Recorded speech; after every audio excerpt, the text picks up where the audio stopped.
Hi. Come take a seat. Sit down. Listen to the music. You know, vibe. Atmospheric fire.png will be sitting in the corner. I just sort of wanted to do a video about the upcoming mob vote because the final mob got announced, and I just sort of want to share my thoughts, my opinions, who I will be voting for. So, with that being said,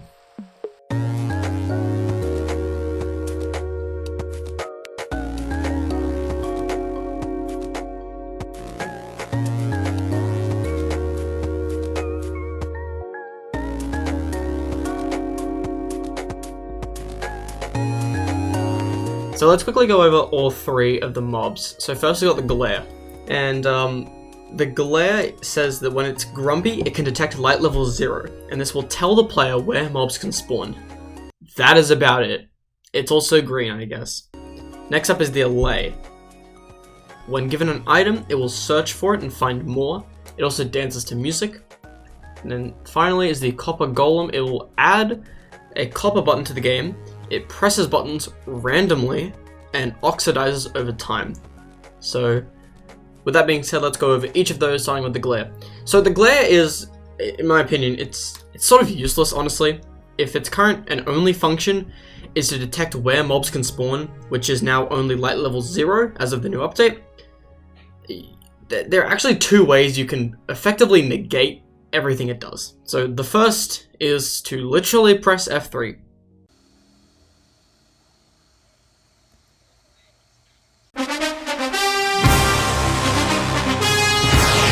I'm not even joking here.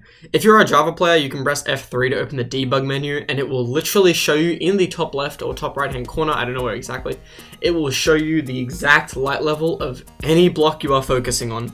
So there you go, you don't even need the glare to know what light level 0 is. But you're probably saying, oh, Vaporo, but Bedrock players can't use F3. I know, sit back down, calm down. So how is the glare also useless for Bedrock? Well, think about this, right? If you're in a cave and you see a skeleton in front of you, then you can put 2 and 2 together, and you know that if a skeleton was able to spawn there, then it has to be light level 0. There is literally no way that it isn't. So there you go. That's just food for thought. Look, it's disappointing though, because the thing is, right, between all three of the mobs, I actually love this one's design the most. I think it's the most like vanilla Minecraft aesthetic, and it really suits the whole lush caves theme I reckon they were going for. So like aesthetically, I think it works really well. So seeing it have such poor functionality is like, it's pretty disappointing. Anyway, up next is the allay. So the allay's functions make it appear to be one of probably the most unique mobs in Minecraft if voted for. It's a mob that can pick up and collect one unique item, which makes it pretty special. When I first saw this mob, I was really relieved, as like the glare was like a bit of a letdown for me. So the allay was like a breath of fresh air, seeing something I could practically use in my game.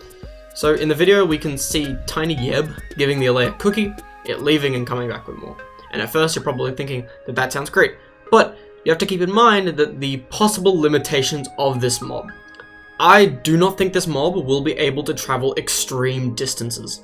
This is simply because it would make the mob like way too OP, and also Minecraft has like a lot of mob limitations. So like when rendering chunks, so if you're voting for this mob, just keep in mind that the allay will probably only be able to travel like a certain chunk distance. I can't say exactly, obviously, but I don't think it'll be able to go super far. It's also likely that it won't be able to go very tall block heights, but judging by the fact that they gave it wings, makes me think that it may be able to go 3 or even 4 blocks high, but like I don't think it'll be able to traverse extreme mountains and stuff like that. On the other hand, this search and receive feature could be massive for like so many reasons, you guys. Like seriously, this is big, okay? If this gets in, it's big, okay? On the redstone side of Minecraft, I can totally see some unique farms being made using like a mob grinder, as well as like a much more sophisticated item sorting system. Like, okay, so right now, item sorting is complicated, uses heaps of hoppers and stuff, but you could like name tag an allay so it doesn't despawn, or you can tame it or whatever. You can give it an item, and it could maybe just drop that item straight in a chest or a hopper or something. Like, it's big, right? And I think it could really help with that kind of stuff. And if you're not like into all that technical stuff, okay, imagine yourself, you're strip mining, right? And you're leaving behind this massive trail of cobblestone, because that's what happens when you strip mine. You could bring an allay with you, give it a cobblestone, and then it will pick up more of that as you go, which will also increase and improve Minecraft's resource management system, which is something that they are kind of prioritizing as they're adding those bundles in the future. So I just think it would be really good for resource management. I'm also very interested to know where you could find the allay. Like, the glare will spawn in deep dark caves. The copper golem can be crafted, but like, how the heck do you find this thing? This Vex looking thing? Like, my guess would be you'd find it really high on top of the new mountains, considering it has wings and is blue, like the sky. I suppose, hey, it's like one video I'm working with, I got it, okay? They also dance to music, which, as seen by the internet, is something they really love to see. I mean, like, did you see, like, those bird videos of them dancing to jukeboxes? Could you imagine allays and birds vibing? Just, like, to, like, Disc 11? I don't know. I'm getting off topic. Anyway, third and finally is the Copper Golem. Now, the Copper Golem was just announced today, so let me share some of my thoughts. For one, it brings more use to copper, which, like, is desperately needed. And like, it needs more attention, because after copper was announced and added to the game, there really weren't a heap of uses for this thing. It oxidizes over time, which made some cool as hell steampunk builds, don't get me wrong. But like, it was really lackluster regarding its other functionalities, so to see a mob that's like entirely revolving around copper it's pretty big in my opinion. I also think adding copper buttons is pretty good, but it's the only button that copper golems can press. They said that in the video, so I don't like, copper's not really a hard material to find, so making a copper button will not be difficult, but just like keep that in mind, I guess. As for the functionalities of a copper button outside of like just the copper golem, I don't quite know what else you should be able to do with it, like what differentiates it from the stone and wood buttons. We'll have to find out. So yeah, and obviously the redstone capability here is like massive. A mob that presses buttons and randomly is huge. Okay, so it's hard to believe, but there is actually no true RNG redstone. There's no part of Minecraft where redstone and an I was gonna say RGB, where redstone and an RNG functionality is like doable. People have kind of achieved this, but it's just not the same effect. Like, it's not true RNG.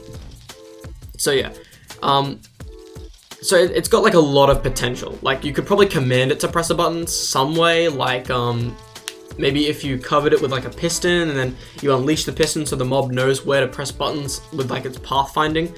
I don't really know, but like, that's just food for thought. I think the redstone here is like massive.